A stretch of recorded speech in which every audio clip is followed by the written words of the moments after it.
자연과 우주가 만나는 그 접합점으로 보기도 하잖아요. 그래서 그 쿤달리니 에너지장을 겉으로 볼 수는 있고 또 몸 안에서 보면 그게 척추 위에서 아래까지 일렬로 쭉 신경체계로 이어져 있어서 마치 척추처럼 그렇게 느낄 수도 있지만 딱 그렇지는 않다. 하지만 위치는 똑같다. 이렇게 말씀하셨으니까요. 명상하거나 호흡하실 때 척추를 바로 세우세요 할 때 '아 이게 그럼 쿤달리니 에너지라는 거야?' 이렇게 한번 생각하면서 집중해 보시는 것도 도움이 될 것 같고요. 그래서 그 안에 보면 여성이나 남성 이렇게 우리는 보통 나누지만 실질적으로 여성 안에 남성성도 있고 남성 안에 여성성도 있다. 이렇게 말씀하셨죠. 이게 특히 갱년기를 지나면서 남자분들은 남성 호르몬이 떨어지면서 여성화된다거나 여성은 약간 남성화된다거나 이렇게 된다는 건 이미 그 안에 남성 안에 여성이 여성 안에 남성이 그 기질이 내재되어 있기 때문에 그 순간이 되면 발현이 되는 거잖아요. 그거를 수행에서도 이해해야 된다라고 말씀하셨어요. 그래서 기분이나 정서나 감정으로 봤을 때 어떤 장소에서는 여성적인 듯 보이지만 또 어떤 장소에 보면 남성적일 수도 있다. 이렇게 말씀하셨는데요. 특히 뭐 모성애 경우에는 유명하죠. 그래서 이렇게 아주 갸리갸리하고 '저 여인에게서 어떻게 그런 힘이 나올 수 있을까?' 이렇게 생각했던 여인이 아이가 다친다거나 아이가 좀 안 좋은 상황에 들어가게 되면 남편보다 그 어떤 남자보다 강력한 힘으로 아이를 보호하잖아요. 그건 또 남성성으로 볼 수 있죠. 그래서 삶에서도 넌 어떻게 남자가 이러니? 넌 어떻게 여자가 이래?'라고 한쪽으로 편협되게 보면서 상대방의 이해할 수 있는 폭을 막아버리는 것보다는 '아 이럴 수도 있다. 저럴 수도 있다.'라고 큰 마음으로 본다면 그 또한 명상에서도 도움이 되지 않을까 하고요. 부처님도 이렇게 뵈면은 그 살의 움직임이라든지 머리라든지 피부 결을 보면 여성스럽게 아주 곱다라는 그런 내용들도 나오잖아요. 그래서 수행을 많이 하다 보면 그 중간에 위치에 서게 된다는 게 불교에서 말씀하시는 내용과 여기 쿤달리니가 맞닿아 있는 게 아닌가 싶고요. 그 쿤달리니라는 건 아주 아주 가늘어서 머리카락의 1만 가닥, 그러니까 1만 분의 1이 되겠네요. 그 정도로 아주 얇은 가닥이지만 만 개의 태양보다 더 밝은 그 아주 얇은 것이 태양보다 더 밝게 빛나는 존재다. 이렇게 이해하면 쿤달리니를 잘 이해한 거다라고 말씀하셨으니까요. 이게 불성 말씀하신 부처님의 말씀 그대로 불성 그대로의 빛이 아닐까 싶습니다. 계속해서 수아미 베다의 쿤달리니 만나보겠습니다.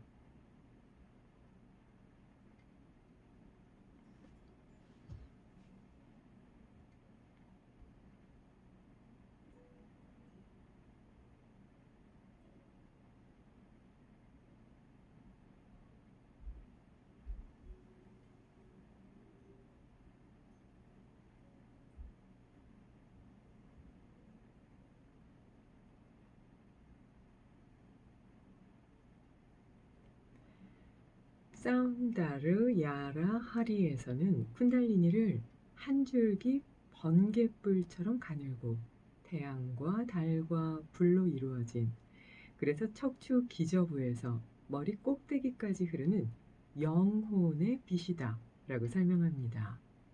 그러니까 쿤달리니는 곧 영혼의 힘과 연결되어 있기 때문에 명상을 할 때 중요한 의미가 있는 것입니다.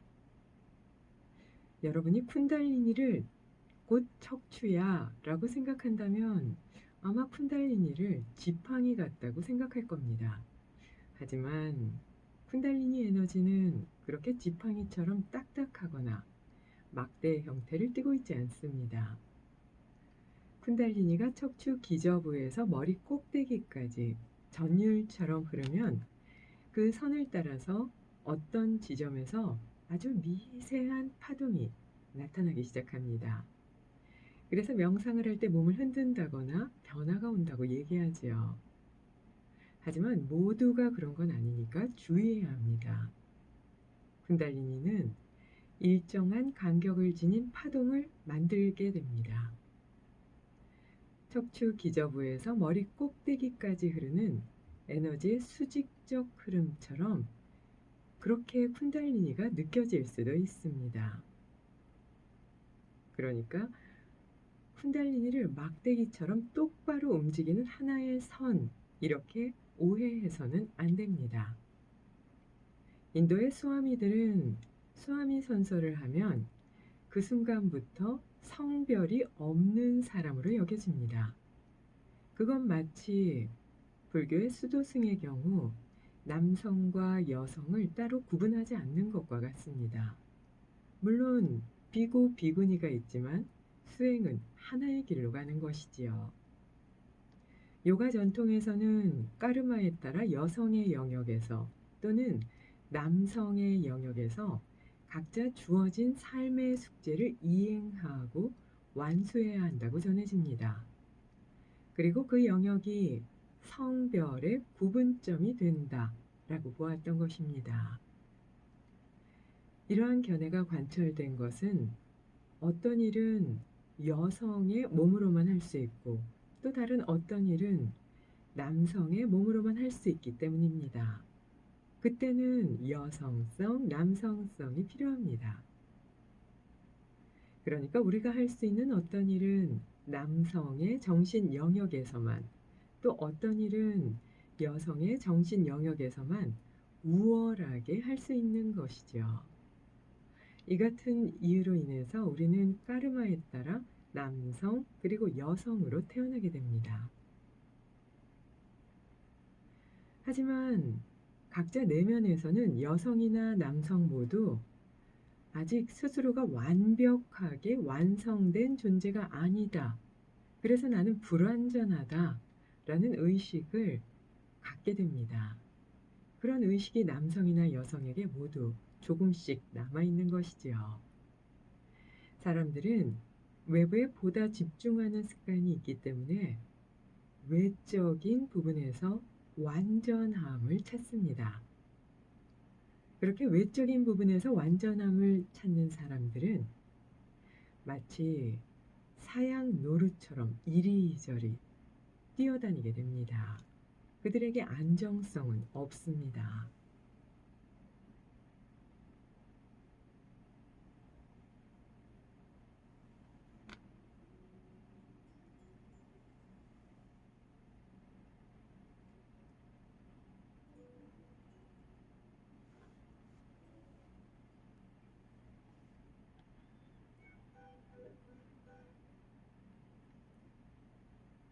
음악이 참 예쁘네요.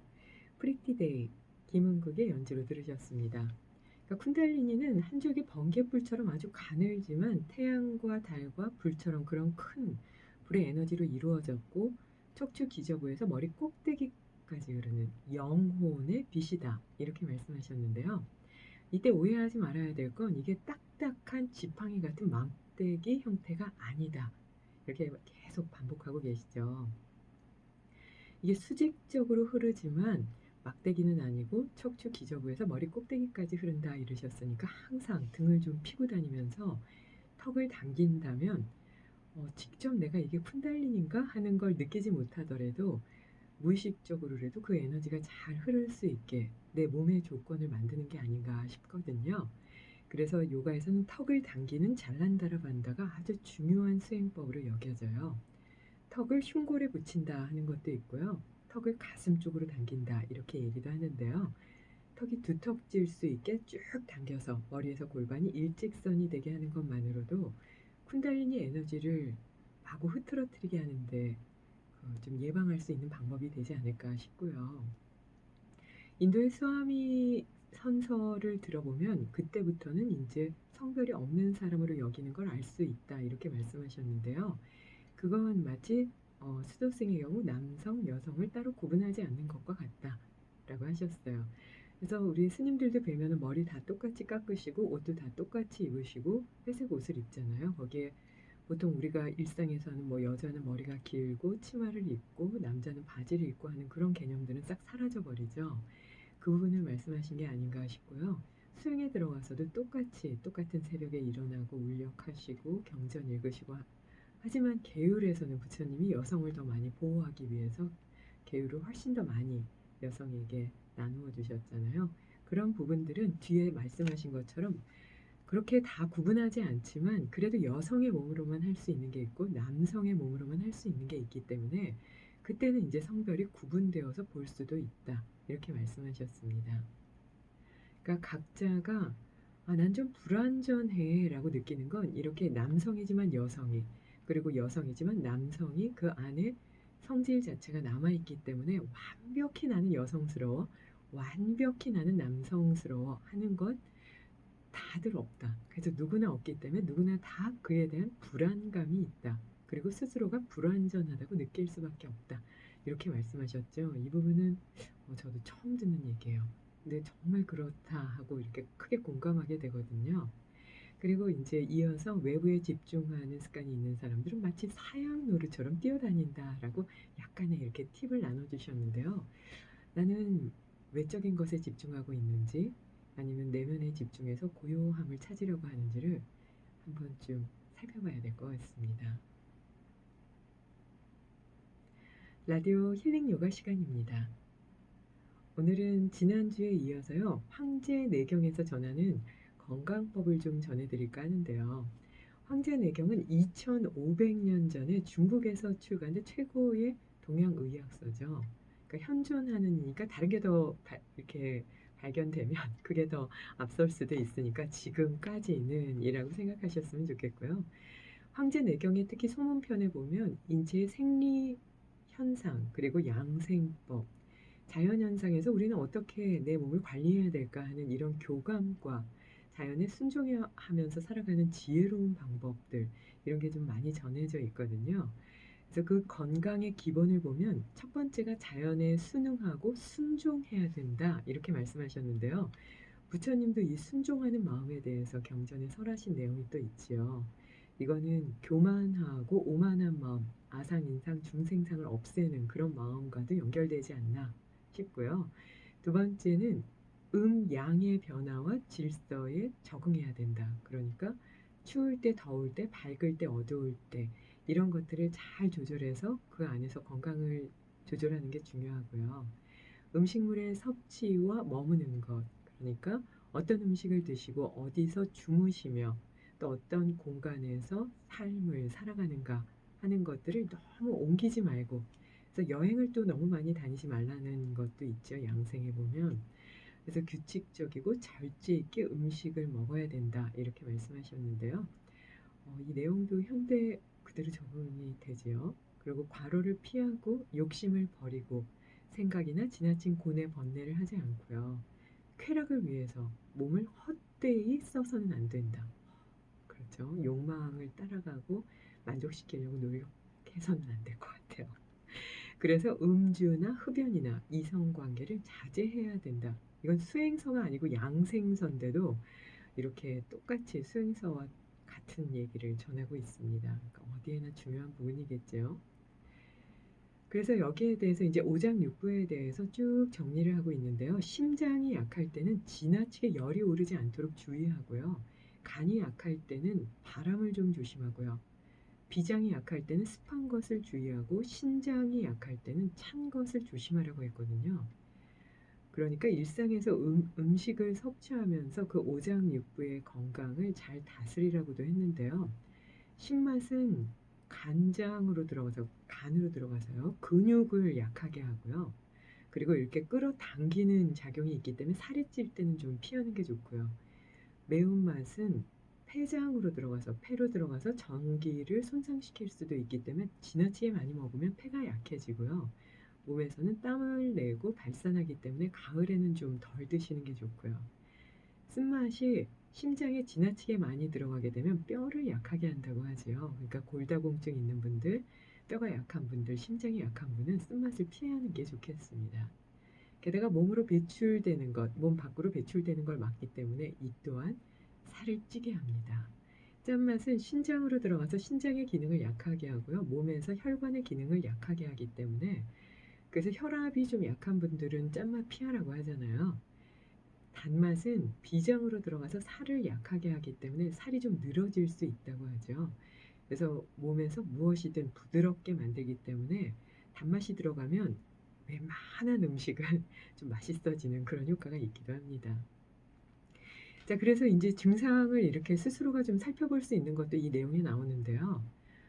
마음의 기운 그리고 심장의 기운이 상실되면 몸의 기능이 떨어지면서 하품이나 트름을 자주 한다고 해요. 그러니까 하품, 트름 자주 하는 분들은 위장의 장애라고 볼 수 있지만 황제내경에서는 심장의 기능도 함께 봐야 된다고 보고요. 헛기침을 많이 할 때는 폐의 기운을 좀 보라고 하고요. 근육이 약해져서 자꾸 늘어진다거나 기력이 떨어져서 힘들어 이럴 때는 간이 약한가 한번 볼 필요가 있고요. 소화가 안 되고 신물이 올라올 때는 비장의 기운을 한번 잘 살펴보라고 합니다. 그리고 혈액순환이 잘 안 되고요. 몸이 붓고 피곤하고 나른하고 즐거운 게 없고 얼굴이 거무죽죽해진다면 신장의 기운을 좀 보라고 했고요. 위장이 약해지게 되면 오목가슴 있는데 명치 있는 데가 답답하고 딸꾹질이 자꾸 난다고 했거든요. 그러니까 좀 오장육부를 보면서 내 몸 상태를 봐야 될 텐데요. 방광이 약해지면 기력과 정력이 떨어져서 항상 힘들어, 지쳐 이런 말을 입에 달고 살게 되고요. 오줌 소태도 생길 수 있다고 봅니다. 그리고 무엇보다 담, 간 담할 때 그 담인데요. 담기가 상실되면 감정 조절이 안 돼서 자주 화를 낸다. 누구나 다 싫어하겠네요. 그러니까 조심해야 되겠죠? 그래서 이거를 칠정의 관계를 보면요. 기쁜 건 심장에 영향을 주고 성내는 건 간에 영향을 미치면서 생각을 과다히 골똘하게 하면 소화가 안 되는, 그래서 비장과 위장에 영향을 준다고 보죠. 슬픔은 폐에 영향을 주고요. 신장이 약해지면 공포심에 노출되기 쉽다고 했습니다. 어떤 감정이 좀 많으신가요? 가을에는 좀 폐가 약해지니까 슬픈 감정 자주 가질 수 있다고 했죠. 그래서 나는 뒷목과 어깨가 좀 뻐근해 이런 분들은 항상 화가 좀 위로 솟아있는 상태라고 하고요. 몸이 좀 편안하고 이완되고 항상 따뜻한 미소를 짓는 분들은 기쁨이 늘 차 있는 상태라고 봅니다. 그리고 항상 우울하고 기가 흩어져서 지쳐 이런 분들은 마음 안에 슬픔을 가득 채우고 있는 분들, 그러니까 현대어로 얘기하면 트라우마가 되겠죠. 그런 분들은 항상 지친다, 힘들다 이런 말을 달고 다닌다고 해요. 그리고 생각을 지나치게 골똘하게 많이 하면 기가 우려되기 때문에 매사에 좀 힘들고 짜증을 내기 쉽고요. 두려워하면 기가 가라앉고 순환이 안 되기 때문에 좀 우울함에 빠지기 쉽고요. 그러니까 차가운 기운을 좀 갖게 되면 기가 안쪽으로 모아지기 때문에 방송하시는 분들은 방송 전에 얼굴을 좀 타이트하고 젊게 만들게 하기 위해서는 절대 더운 공간에 안 머무시더라고요. 특히 여자 연예인들 중에 그런 분들이 꽤 계셔서 지혜로우시다 이렇게 느꼈었거든요. 그러니까 지나치게 따뜻하고 열이 나는 곳에 있으면 쭉 처지면서 노화도 빨리 된다고 보니까 약간 서늘하게 있는 게 좋겠죠.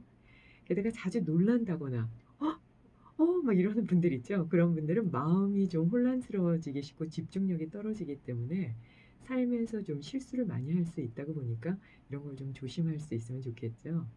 게다가 이제 행주자화라고 하잖아요. 그 움직임에 따라서도 몸이 달라진다고 보는데요.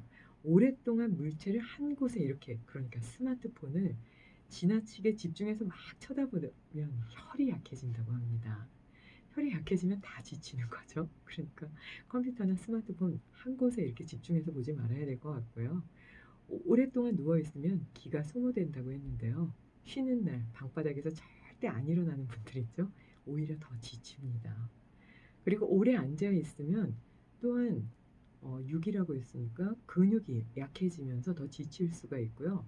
그렇다고 해서 또 오래 서 있으면 뼈가 약해질 수 있어서 허리에도 무리가 오고 관절에도 무리가 올 수 있으니까 좀 잘 나누어서 그렇게 행해야 되겠죠.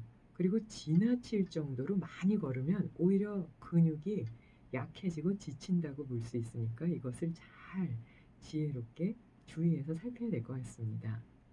무엇보다 이제 계속해서 음식에 대해서 모든 수행 자료나 장수법에 나오고 있어서요. 음식에 대해서 명상음악과 함께 정리해 봤습니다.